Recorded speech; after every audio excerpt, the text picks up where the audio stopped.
2024 நாடாளுமன்ற தேர்தலுக்கு என்னுடைய முதல் பிரச்சார கூட்டம். இந்தியாவில் இருக்கக்கூடிய அனைத்து டோல் பூத் சுங்கச்சாவடி இருக்கு பாத்தீங்களா, அனைத்தையும் ஒழிச்சு கட்டுவோம்னு தேர்தல் வாக்குறுதி கொடுத்திருக்கிறோம். கண்டிப்பா நம்முடைய ஆட்சி அமைஞ்சதுன்னா கேஸ் சிலிண்டர் விலை 500 ரூபாய் ஆக்கப்படும் வாக்குறுதி கொடுத்திருக்கிறோம். அது மட்டும் இல்ல, பெட்ரோல் விலை 75 ரூபாய் குறைக்கணும்னு சொல்லியிருக்கிறோம். டீசல் விலை 65 ரூபாய் குறைக்கணும்னு சொல்லியிருக்கிறோம். எனவே இதெல்லாம் நடக்கணும்னா வருகின்ற ஏப்ரல் 19ஆம் தேதி என்ன பண்ணணும்? ஏனி சின்னத்துல வாக்களிச்சு அந்த நவாஸ்கனி அவர்களை மிகப்பெரிய வாக்கு வித்தியாசத்தில் நீங்க ஜெயிக்க வைக்கிற செய்வீங்களா?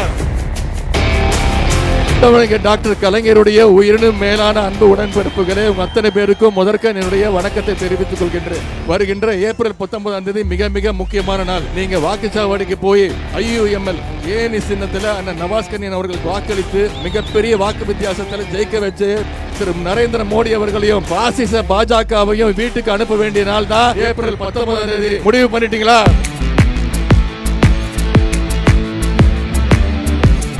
இந்த சிறப்பான எழுச்சியான மகிழ்ச்சியான ஆரவாரமான வரவேற்புக்கு முதல்ல என்னுடைய நன்றியை தெரிவிச்சுக்கிறேன். தலைவர் அவர்கள் முதலமைச்சரை பொறுப்பேற்கும் பொழுது 2021 மிகப்பெரிய பெருந்தொற்று, கோவிட் பெருந்தொற்று, நம்ம எல்லாம் வீட்டுக்குள்ள அடைஞ்சு கிடந்தோம். கிட்டத்தட்ட 6 மாசம் அடைஞ்சு கிடந்தோம். மோடி என்ன பண்ணாரு?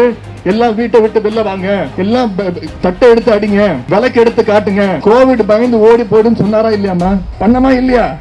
ஆனா இந்தியாவுக்கே வழிகாட்டியா நம்முடைய முதலமைச்சர் தான் முதல்ல போய் கோவிட் ஊசியை போட்டு அந்த விழிப்புணர்வை ஏற்படுத்தினார்.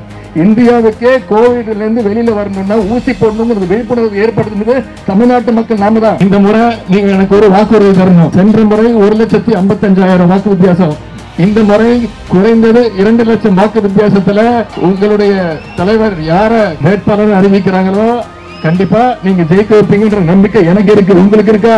நிச்சயம் செய்வீங்களா? உங்ககிட்ட கேட்பதெல்லாம் ஒன்னே ஒண்ணுதான். யார வேட்பாளர் அறிவிச்சாலும் நீங்க மனசுல ஒன்னே ஒண்ணுதான் வச்சுக்கணும். இந்த விருதுநகர் தொகுதியில் நிக்கிறது யாரு? டாக்டர் கலைஞர் தான் வேட்பாளர். டாக்டர் கலைஞர் அவர்களுக்கு தான் கை சின்னத்துல வாக்களிச்சு நீங்க நாடாளுமன்றத்துக்கு அனுப்ப போறீங்கிறத நீங்க மனசுல ஏத்துக்கணும். திரு ஒன்றிய பிரதமர் திரு மோடி அவர்கள் ஞாபகம் இருக்காம 2019ஆம் ஆண்டு திடீர்னு ஒரு நாள் நடுராத்திரி எந்திரிச்சு என்ன பண்ணணும்னு தெரியாம 500 ரூபாய் நோட்டு 1000 ரூபாய் நோட்டு செல்லாதுன்னாரு. ஆயிரக்கணக்கான மக்கள், லட்சக்கணக்கான மக்கள் ATM வாசல் நின்று உயிர் போனதுதான் மிச்சம். இப்படி எதையுமே தமிழ்நாட்டுக்கு செய்யல. நம்முடைய பயணத்தோட பெயரே, இந்த பிரச்சார பயணத்தோட பெயரே மாநில உரிமைகளை மீட்போம். நம்முடைய தலைவருடைய குரலாக அனைவருமே இந்த பிரச்சாரத்தை எடுத்து செல்வோம் அப்படிங்கிறதுதான்.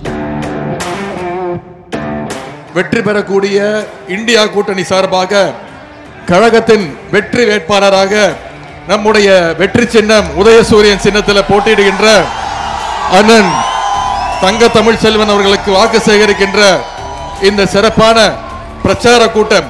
திரு மோடி அவர்கள் கடந்த 10 வருஷத்துல எத்தனை வாட்டி தமிழ்நாட்டுக்கு வந்திருப்பாரு?